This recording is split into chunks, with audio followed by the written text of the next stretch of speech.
Hey everybody, Josh the RV Nerd here at Haylet RV of Coldwater, Michigan, and I see a ton of RVs all day, every day. I've seen tens of thousands of RVs in my career. So when someone does something even slightly new, original, different, I go crazy for it because it's like such a breath of fresh air to me.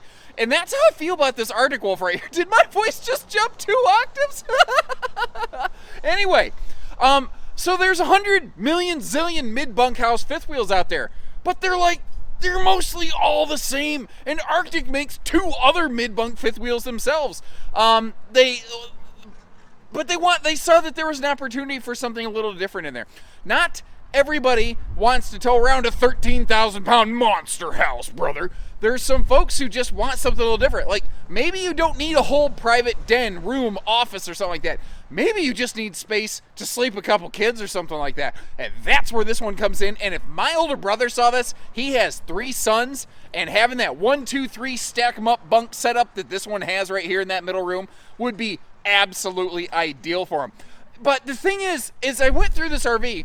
The first thing I did, I walked in the door, I looked at that middle room, and I really liked it. I liked the creativity they had with that ladder. Giving somebody a safe, sturdy way to get up and down was one of the concerns I had with this one. Since one of those bunks is really high, they made sure that you weren't going to roll out of the bunks and bust your head on the floor. But every bunk has its own individual little storage space, its own little touch. But what shocked me is the kitchen doesn't suck, which I kind of thought it was going to when I first saw this thing. Every smaller mid-bunk I've ever seen always has a crap kitchen. This one is very, very good, but it's because they didn't steal from the living room. They didn't make it shorter. They just made it simpler.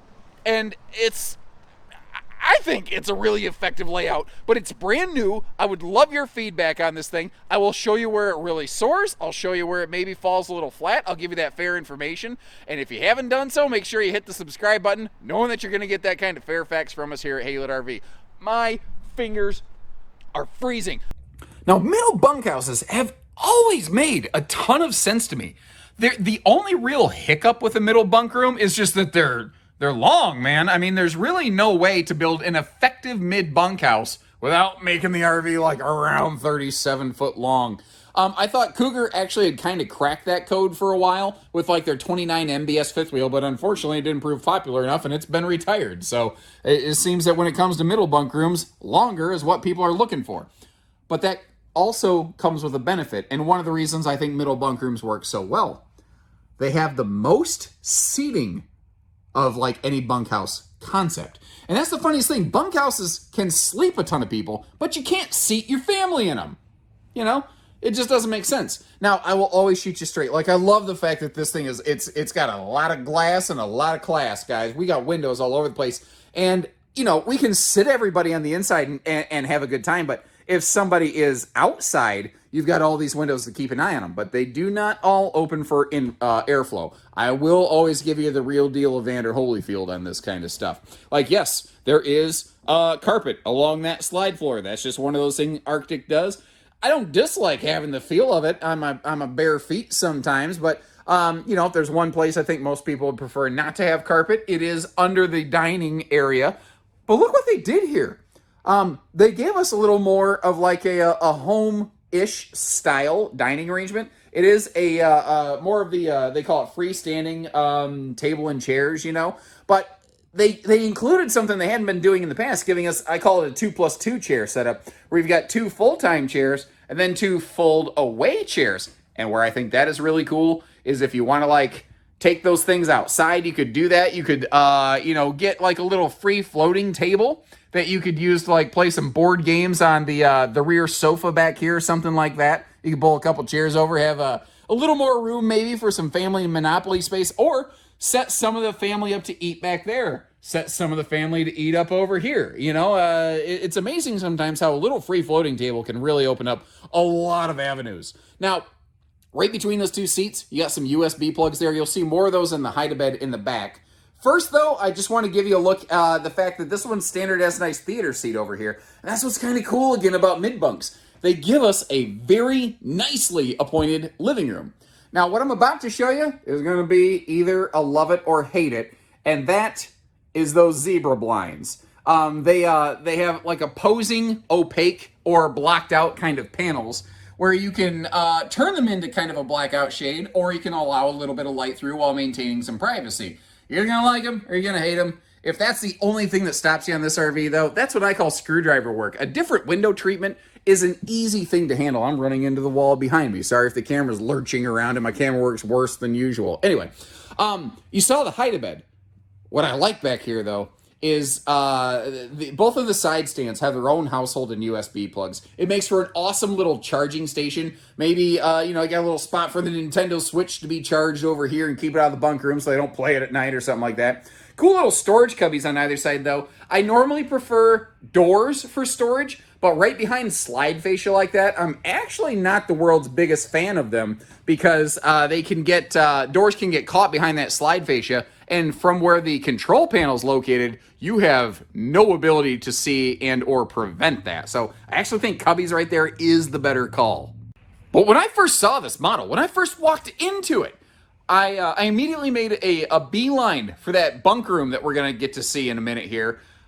But it was, and that room is cool. But it was truly this kitchen that took me by surprise. Because there was far more storage capacity here than I expected out of something like this. Like, in my head, I look at this and I say, okay, well, they're trying to make a smaller bunkhouse model. And yet, they did it without sacrificing kitchen and living space. And they did it with a different arrangement from what you typically see here. Like, you got that full wall, virtual floor to ceiling. You're going to need a two-stepper to get to the top of it. Storage space there. Looping back around kind of to where we started, you notice that cutting board backsplash? Free floats. It magnets in place. Cherokee Group does a lot of that. Wolfpack was the one that kind of first cracked the code on that. And it's cool that it could also be a side splash because very few manufacturers offer those. But look at this. You have a window in the kitchen for light and or airflow, but it's not directly behind the stove where it's the screen's going to become a grease catcher. And with that handy little outlet over there, that is poised to be a perfect little, like, either coffee maker corner or, like, griddle station. I mean, this is a really good arrangement. But so far, you haven't really seen drawers. The good news is they have those in this asymmetrical island, which is something of which I'm big time a fan. And by virtue of the fact that they use cabinet ducted heating on this, cabinet side heating, sometimes it's called, it means that you don't have like a floor vent that could be a nice little crumb catcher right next to this thing. Now, like a lot of your Cherokees around this big stainless farm sink, you have a little, they call it hand sanitizer station. My Uncle Gary would tell you, though, you can sure hook that up to the hooch dispenser. Although maybe that's why he's blind in the left eye, but only on Tuesdays. Down below here, though, awesome little wastebasket space they put below it. Maybe some bigger pots and pans, some big stuff. Like, well, that griddle I mentioned a second ago. You could just as easily, put that griddle down under there. Although then you'd have to put your dish soaps on top of it, which would be kind of stupid. So, yeah, let's scratch that, and that's why my wife packs and I don't. So what do you think? Like I said, I think it's a surprisingly good kitchen setup. And even over here by the door, sometimes less can be more. If I'm going to be picky, I would like a little bench there on the corner, but you'll see when the slide closes, they didn't really have the room for that. But what they did have the room for was a 1, 2, 3 Drunken Octopus Fight Club, just to hang a couple coats or something by the door. And, I mean, it's better than nothing, you know? Speaking of which, handy little clutter cut and shoe garage right there, and I suppose those steps could be, like the little boot bench where you sit down and put your shoes on that I was talking about over here. If I'd have looked, 2 feet to the right, I would have seen it. Now, straight across from the entry door, we have this really different, fun bunk arrangement. And it seems like bunks are one of those things you either get a lot of times you get 2 bunks or you get 4 bunks or something like that, or you get a pair of double bunks. Look at this. 1, 2, 3, stack them up high to the sky on this thing. And in case you're curious, sure, but how do I get to them? They thought of that. Because they actually built a ladder into this thing. It does buckle strap in place, thankfully, so that, it doesn't jiggle and scratch your floor going down the road. But I'll tell you, it's a brand new model. And I'm asking myself probably the same question you're asking. How hard, how easy, how safe does it feel getting to that upper bunk? So, I guess I'm going to do it.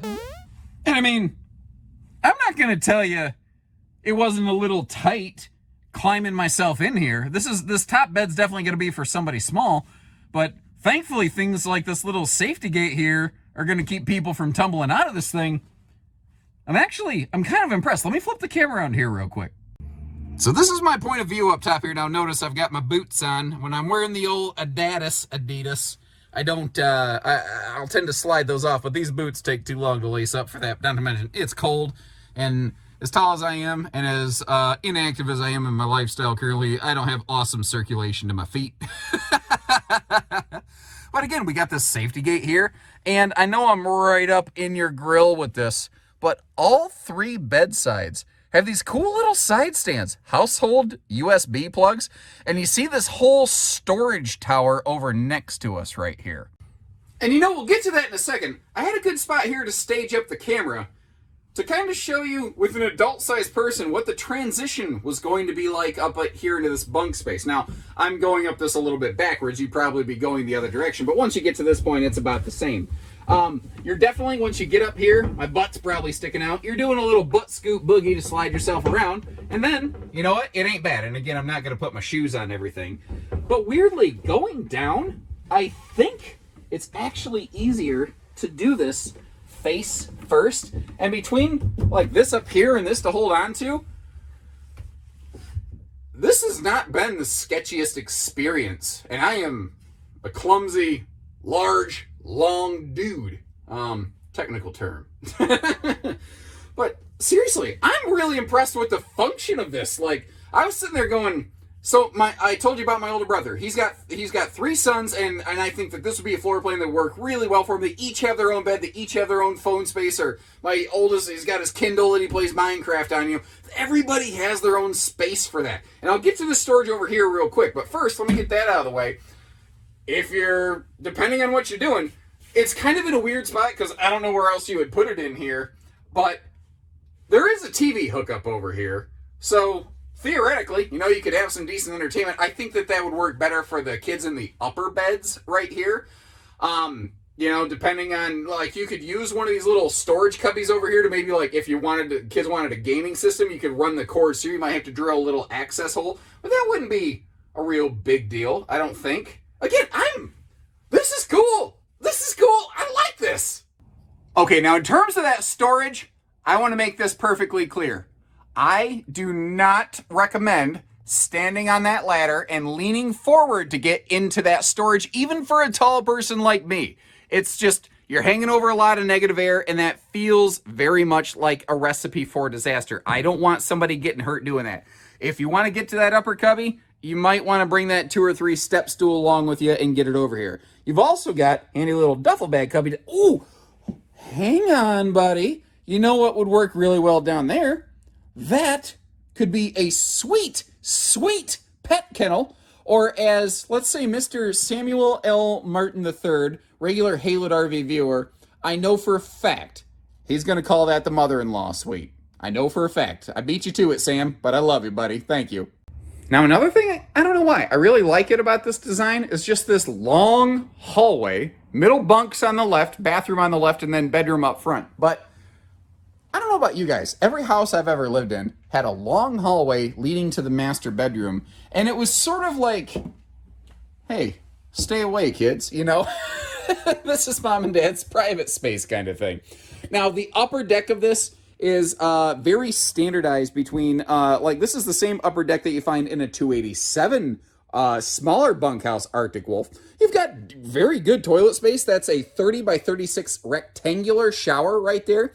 And as is the case in virtually every Cherokee family of product, we've got that XL vent fan up here giving us just some tremendous airflow. And thankfully, you got about a 6.5 foot tall upper deck here. So the shower pan's also recessed into the floor. That's something you can do in the upper deck of a fifth wheel. You can't get away with in a trailer. Travel trailers can't do that for plumbing code reasons, basically. Now, just like everything else, every countertop you're seeing, also the bedside countertops are all that sealed edge pressed membrane stuff. And because of where they had to run the heat run here, we lost a little bed or bathroom storage, but we do still have space down there for a handy little wastebasket. Once again, the primary flooring, everything with the exception of the slide, is carpetless. And you know what? There's a couple extra lights on here I always forget to showcase because I'm tall. I don't think to look under stuff. There you go. You got your own individual bedside lights. But what's kind of nice is you see they hide behind that nice radius edge on that, which is also nice that it's a radius edge and not a sharp edge. So if you roll over at night, it doesn't jab you in the arm and wake you up. Now, one of the cool things here, that right there is a 60 by 80 true queen. So getting a replacement mattress, updating sheets or something like that is nice and easy. And in case you ever want to feel like a Smurf in a tanning bed, well, there you go. It's a bit aggressive for my taste, but I don't know. Maybe leaving it on as a nightlight to navigate back to your bedroom in the evening hours, maybe that could work. Now, you might notice how we don't have hanging storage here. We will come back to the whole idea of hanging storage in a minute. First of all, though, both bedsides are symmetrical. You have those drawers on both sides, and there's storage below the bed, which is just like begging for some totes or something like that. You know, the extra rainy day board games would go really good under there. Now, as we flip around, one of the first things I want to show you here is one of the options we've applied to this RV, and there's really not even a lot of options available for Arctics, but second air conditioner. They are both going to be 15,000 BTU air units, so you can really have a very, very effective hot climate package on this, especially since the entire roof is just polar white and will keep that sun reflected. But standard, this is a single 15,000 BTU air, and even though this is only 2 slides, it's 2 big slides on a very long RV, and the second air feels very appropriate to me right there. Now, I've kind of got the bed in the way a little bit. Our hanging closet space will actually be located right over here under the bedroom TV area.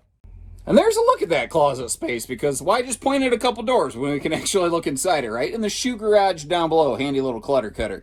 Now, as we flip around the other direction, notice that the second air conditioner, if optioned, does have its own localized thermostat. So the front and the back of the RVs, even though they share ducting, they are still kind of zone heating, zone cooling, which some people like, some people don't. I can sort of see the benefits of it both ways. I think what most experienced RVers will agree with, though, is once you have your AC units set where you want them, you pretty much forget about them and never touch them.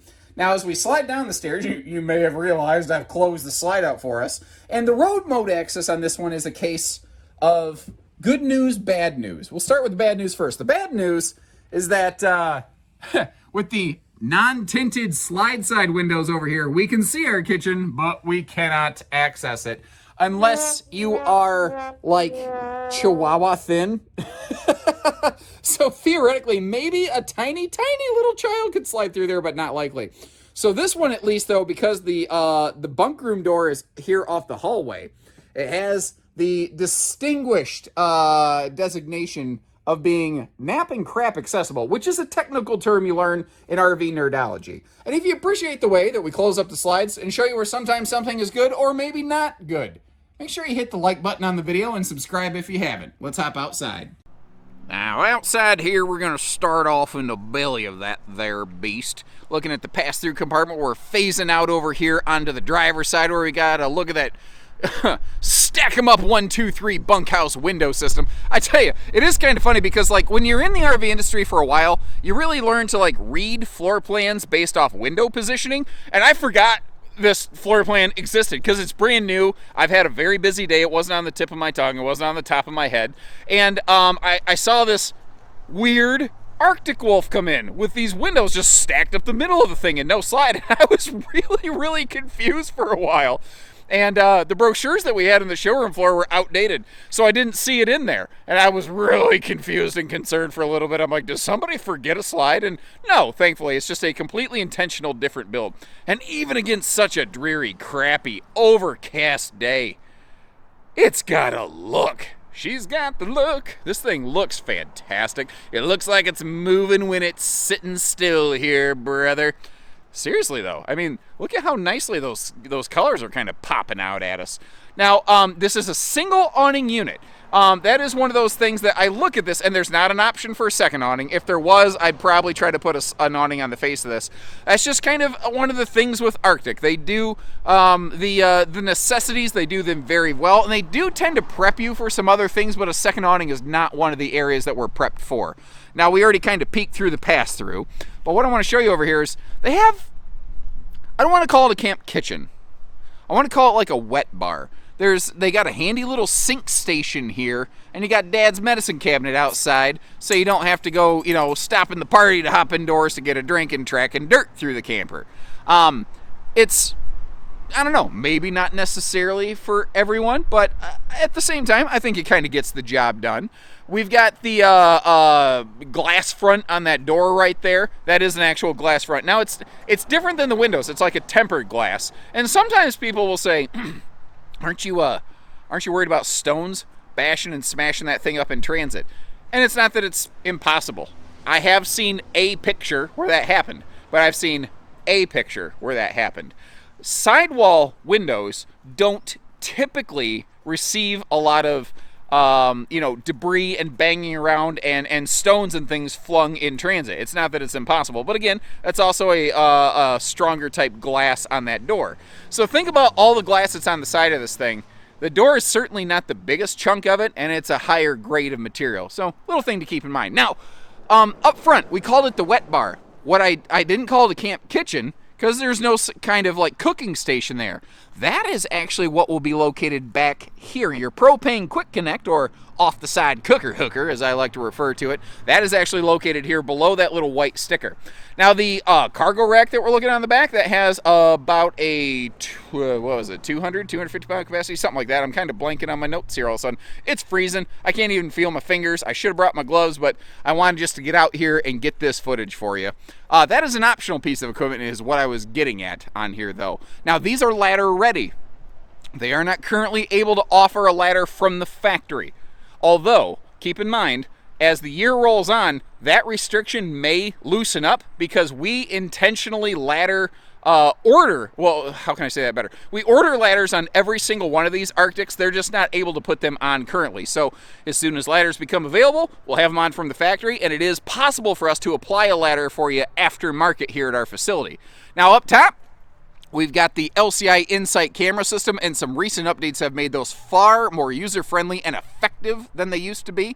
And you can barely kind of see the little corner of it sticking up over that walkable roof line there, the 50-watt juice pack solar package on this. In its current state, it's a simple battery tender. It's not something that's going to, like, you're going to be able to run that 12-volt fridge indefinitely off-grid. It doesn't do that kind of stuff. It'll keep the lights and the fans running pretty good for you, though. On an overcast day like this, you could certainly overpower it with lights and fans, let alone that refrigerator. But Juice Pack has become standard on these, and they've actually bulked it up a little bit where you can expand that up to 500 watts on these Arctics. Now, that may require some things like putting in some thicker wiring gauges or whatnot, but that is now possible. And it actually surprises me that they did this back here. This is the kind of stuff Rockwood often does. They will just add a little bonus storage pocket, say like behind the fireplace in the entertainment center, that you don't commonly see done. Now, this it doesn't go all the way up to the slide roof. There you go. You can kind of see it right there, because remember, in the entertainment slide, you've got that deep storage that actually goes in behind the TV. That's actually where we're looking in the RV right now, just to help you kind of get your bearings. And maybe it's just the freezing weather and the fact that I can't feel my fingertips right now got me thinking about it, but someone inevitably is going to ask, is it 4 seasons? If you watch my videos, you know I really don't like that phrase, because I think it sets an improper expectation. There's going to be a certain weather limit that even the baddest of insulated fifth wheels ain't gonna handle. Thing is though, especially with the second air that we have this one set up on, for summertime camping, where like, Arctic Wolf, to me, it feels like a Larry Lunch Bucket and Jane Six-Pack kind of RV. People who still punch a clock for a living, I think it really speaks to that type of individual. For that type of person, most of the time, spring, summer, falls when you're camping, it's going to be perfectly sufficient for stuff like that. Early spring, late fall, like right now it's 40 degrees, no problem. Keep in mind, nothing freezes until 32 degrees. So if you weren't planning on camping when it's 32 degrees, you don't need a 4 seasons fifth wheel. This may be 4 seasons capable, but I can't promise you that, and nor will I make up something just to make a sale. The reason I say that is they've never cold chambered and tested this. So if they can't make the promise, I won't make the promise. And that's just a general hardline policy that I try to follow in any of the RVs that I have here. I won't make up something just because it sounds great just to get a quick buck. I don't think that's a good way to do long-term business, nor should that even be the concern. It's just, if I was a consumer, I'd want somebody to tell me that before I spent this kind of money,